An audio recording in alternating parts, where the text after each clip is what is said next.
I grew up castrating hogs on an Iowa farm. A candidate for U.S. Senate proclaims in a recent commercial before suggesting that if elected, she will make Washington's big spenders squeal. Another ad features the same candidate pointing a gun at the camera as the announcer says she will take aim at a law designed to make health care more available and affordable for more people. Then she fires holes into a target with the same gun that was pointed at the audience just a few moments earlier, before the announcer assures us that she doesn't miss much. Perhaps these ads were made with tongue-in-cheek intent. I try to have a sense of humor about this kind of thing, but equating effective leadership to hog castration and firing a handgun is far more disturbing to me than funny. Political ads using mockery and bad taste to achieve their ends are nothing new, for sure. Nevertheless, I begin with them today because I think they are indicators of a larger problem that is challenging the spirit of our nation and the effectiveness of our democracy.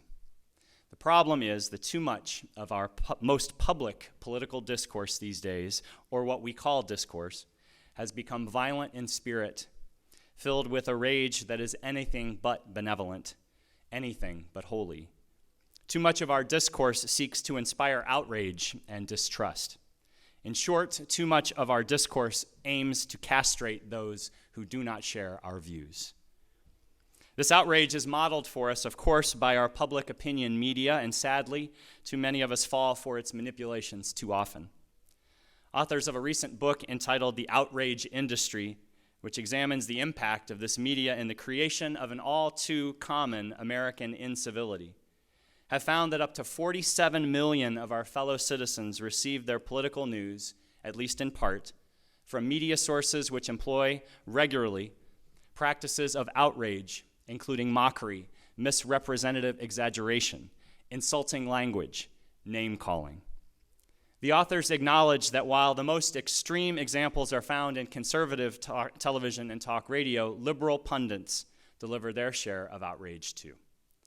The authors wonder if Americans have become addicted to this outrage. I, for one, think I might be.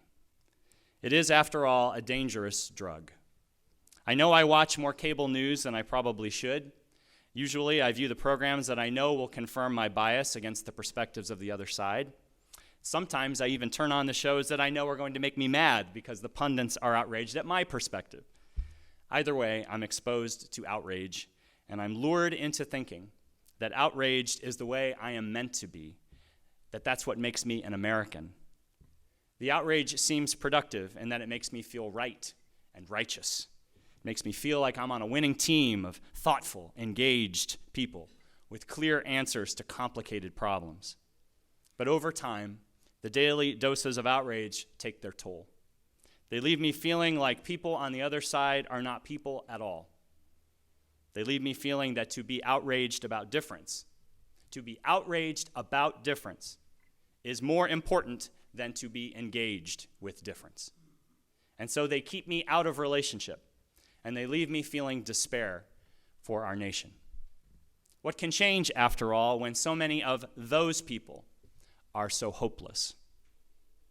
The author suggests that this abundance of outrage, especially the outrage that leaves us to demonize those with different views, is doing damage to the most essential aspects of our very democracy. Dependence on portraying those holding opposing views as malfeasant, dangerous, or inept leads us to deepen our social divisions. The deeper these divisions become, the more we retreat to enclaves of like-mindedness, where we know people will mostly agree with us, where because we assume we all think alike, we may too easily demonize the perspectives of those outside of our clan. And so our outrage grows. This outrage attracts us with its promises of safety, even as it works against it. How safe can we be if we are too quick to dehumanize those who do not think like we do? How safe can we be if we live in bubbles where we only hear views that echo our own? How safe can we be when the outrage we ingest leads us to apathy and resignation to the status quo, a status quo that most Americans agree is less than satisfactory. If those who disagree with us are idiots, we think, what's the use of bothering to relate to them at all? Perhaps you've heard that the term idiot comes from a Greek word meaning a strictly private person, a person who is unable to interact with anyone other than himself and those closest to him. While those with opposing views may in fact be idiots, the more we publicly proclaim the idiocy of those who do not share our political perspectives, it seems the more likely we will become idiots ourselves, because we will be less interested in the very engagement a healthy democracy requires. We will retreat to being private people at the very times when, for the good of our nation, we most need to maintain a public presence. You may be thinking, Mark, there's no engaging with those people. And in some cases, you may be right. We've all had difficult encounters with people who are so eager to name their truth that they cannot hear ours. Maybe we've even behaved like those people ourselves. It's just self-defense, we say. Well, I'm not suggesting that we martyr ourselves to those who cannot respectfully engage with us. And I'm not suggesting that we don't stand up for what we believe is right, that we don't give voice to the causes, the ideas to which we are devoted. A democracy demands that we participate. I am suggesting, however, that we do ourselves and our nation a disservice when we are too quick to demonize those who disagree with us, when we are unable to engage with respect, when we give up on the possibility of community in exchange for the certainty of our own righteousness. Alexis de Tocqueville, the 19th century French visitor to our country who wrote of the promise and the potential perils of democracy, warned that the individualism he found here, the idiocy, we might say, that leads citizens to isolate themselves from their neighbors, interacting only with family and friends and leaving society to look after itself. The individualism needed to be balanced by the communal instincts he also observed here, the voluntary associations of civic and religious groups that bring people together, that remind them that their destiny resides not in their hands and actions alone, but rather in relationship with their fellows. Associations, he wrote, in which diverse feelings and opinions are recruited. The heart can be enlarged. The human mind is developed, but only by the reciprocal influence of men and women upon each other.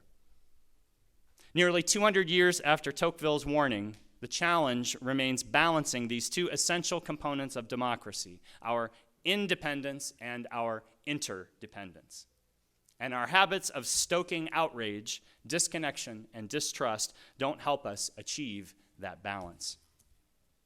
Again, this is not to say that we should not give public voice to our differences. Sometimes I fear that in our attempts to restore civility to the public square, we may hold back from saying things that must be said. We shouldn't keep from speaking what we believe to be our truth just because it may make others uncomfortable. And yet, we can speak our truth without claiming that those who disagree are evil. We can speak our truth in love rather than in outrage. I appreciate how writer and activist Parker Palmer puts it. He says, civility comes not from watching our tongues. It comes from valuing our differences. Partisanship, he continues, is not a problem. Demonizing the other side is. In his most recent book, Healing the Heart of Democracy, Palmer points to the habits of heart he believes we must pursue if we are to preserve a politics worthy of the human spirit, a politics that will lead us away from easy outrage and the despair that often goes with it. These habits of the heart, he suggests, require both chutzpah and humility. And they ask far more of us than our habits of outrage and separation do. These habits of the heart are reminding ourselves that we are all in this together, dependent upon and accountable to one another, even amidst our differences. Appreciating the value of difference and the creative possibilities inherent in our differences. Growing our ability to hold the tension that arises as we navigate these differences, seeing tension as a necessary component of a vibrant life together. He said, if you don't like tension, fascism may be for you. Generating a sense of our own personal voice and agency, understanding that we are not just members of an audience, but we are in fact actors in a drama that we all share. Strengthening our capacity to create community, not resigning ourselves to easy isolation, but stretching toward more engagement with more people more of the time. Living out these habits, seeing our interdependence, valuing our differences, holding tension, finding our voice, creating community, will not guarantee a life with our neighbors free from confusion and pain. Far from it. Sometimes living these habits will make us uncomfortable. They will agitate us and leave us uncertain, especially as they take away our easy answers. Sometimes they will break our hearts. However, these habits do promise more possibility than the habits of outrage do, for they invite us into relationship, real relationship. They remind us that we all belong to each other. They remind us that none of us alone can save the world, but together is another possibility waiting. These habits, he explains, are the expressions, I think, of some of the theological views to which I am most drawn, the theologies that declare that engagement is the means to the holy, the theologies that remind us that we are not merely acted upon by an omnipotent God, but that we are called to be co-creators of a divine reality, that we are contributors to what we could call God's presence in the world. For example, Palmer's Habits of the Heart remind me of the theology of creative interchange, the theology that says that when we engage with each other with the expectation that we could be transformed by the encounter, when we take in what we experience from another and refine that experience in the fire of our own thought, sharing it back again, and so on, we are actually making God present in the world. I can see Palmer's habits as compatible with the views of the 20th century theologian Alfred North Whitehead, a process theologian who described his God as a poet, a creator alongside other creators, with the power to lure us into co-creation. Whitehead's God is invitational, enticing us into connections and relationship so that we can add balance and joy to the world through our engagement with it. Whitehead wrote, "There is a creative tendency in the universe to produce worthwhile things, and moments come when we can work with it and it can work through us. Insofar as you partake of this creative process," he said, "you partake of the divine." I think about Palmer's habits alongside 20th century Unitarian James Luther Adams' theology, that the only reliable object of faith and devotion is agape, the power of God which reconciles and reunites, the all-encompassing concern for the good of self, the good of other, the good of community. Our responsibility in society, he said, is to understand that every personal problem is a social problem, and every social problem is a personal problem. He wrote, "To cringe in despair of ourselves is to despair of the divine promise. It is to forget that responsibility is response to a spirit that is given to us, to the light that has shone and still shines in the darkness." Palmer's habits echo this perspective from early 19th century Unitarian minister William Ellery Channing, for which our fellowship hall is named. He said, "I do and I must reverence human nature. I know its history. I shut my eyes on none of its weaknesses and crimes. But injured, trampled on, and scorned as our nature is, I still turn to it with intense sympathy and strong hope. I bless it for its kind affections, its strong and tender love. I honor it for its struggles against oppressions, for its growth and progress under the weight of so many chains and prejudices, for its achievements in science and art, and still more for its examples of heroic and saintly virtue. These are marks of a divine origin and the pledges of a celestial inheritance." And Palmer's habits remind me of the many versions I have heard of the following wisdom tale. There once lived a very devout man who had given his life to his faith. And one year, the area in which he lived was hit with tremendous rains. A dam burst upstream, sent water through the valley, covering everything as it came. As the man's house filled with water, he climbed to his roof, praying to his God for help. Soon a motorboat arrived with a soldier who extended his hand, offering the man a seat. "No, thank you," the man said. "God will save me." But before long, the house was completely covered in water. The man was forced to swim. A boat came by with people on board who threw him a life preserver. "No, thank you," he said again. "God will save me." Finally, a helicopter hovered above him and dropped a line. "No, thank you, God." The man coughed and sputtered as he waved them on and went under for good. When the man awoke, he was in heaven, standing beside God. The man complained, "You said you would save me, but you let me die. I tried to save you, but you refused all my help."